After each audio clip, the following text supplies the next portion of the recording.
Bien, regresamos a 21 Noticias. La Orquesta Filarmónica de la Ciudad de México se prepara para el homenajear al cantautor Paco de Lucía. Y para darnos todos los detalles de este magno evento para este fin de semana, nos acompaña Roberto Mejía, quien es director de operaciones de esta gran orquesta. Bienvenido. Muchas gracias por la invitación.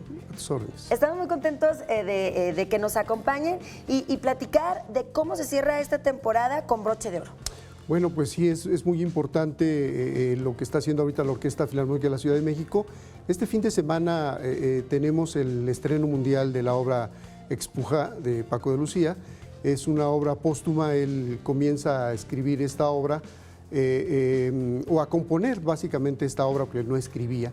Y se allega de tres músicos españoles que hacen toda la parte de la orquestación para trasladar los ritmos de las falsetas del flamenco al lenguaje sinfónico, que es lo que vamos a escuchar, donde casualmente además no está la guitarra presente, porque emular a este genio sería muy difícil, de tal manera que encontraremos estos ritmos compositivos dentro de la obra que vamos a presentar. Y Roberto, platiquemos un poquito acerca precisamente de Paco de Lucía.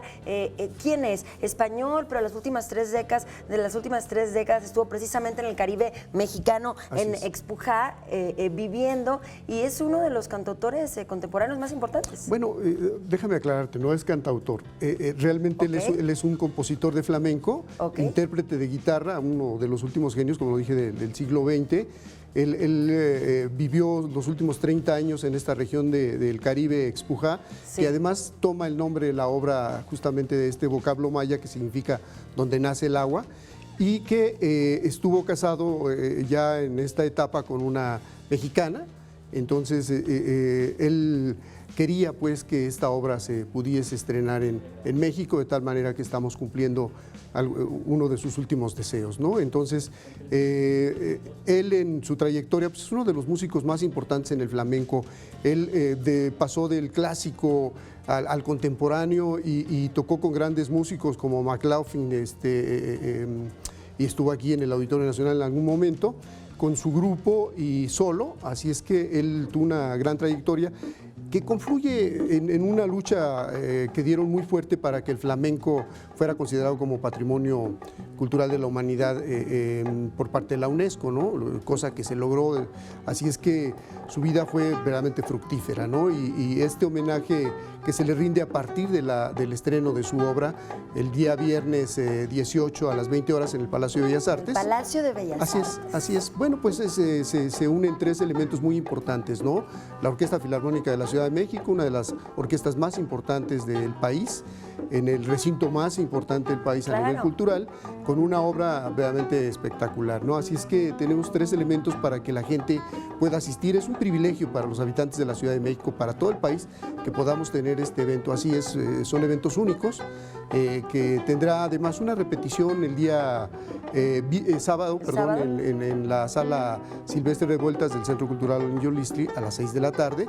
Desde luego ya los boletos están en las taquillas, tanto de Ticketmaster, que hay que aprovechar. El jueves parece que Ticketmaster tiene una promoción 2x1, entonces todavía lo hace más viable, ¿no? Así es que pues están invitados todos a este gran evento.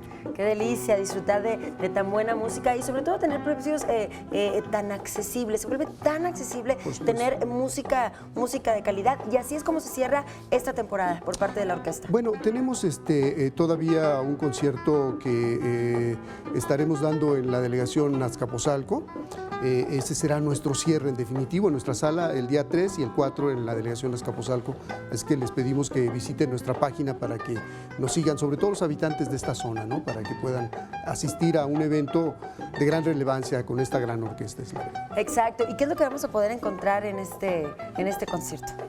El de Paco de Lucía. Sí. Bueno, vamos a encontrar la música de él, la vamos a reconocer. Es muy fácil porque él tuvo más o menos unas 17 obras dedicadas al agua. Él nace justamente en una zona del mar y entonces se traslada a México, a una zona del mar, y entonces el agua estuvo fundamentalmente en su vida. Así es que hay 17 obras, entre ellas Entre dos aguas, que uno puede escuchar dentro de los ritmos en el tercer movimiento, ¿no? El primer movimiento está dedicado a don Antonio, a su padre una obra fuerte, después a su madre, el segundo movimiento, y el tercero a la universalidad del flamenco. Así es que tenemos 3 partes muy importantes, una obra que dura aproximadamente 75 minutos, estará dividida en 3 partes. Les pedimos a la gente que lleguen temprano porque después es complicado acceder al Palacio. Muy bien, bueno, pues ahí lo tienen. Muchísimas gracias, Roberto, por acompañarnos. No, al contrario, y todos invitados este fin de semana bueno, pues escuchar un concierto muy bueno entre sábado y el viernes y el sábado. Así es. Muchísimas gracias. Al contrario. Continuamos.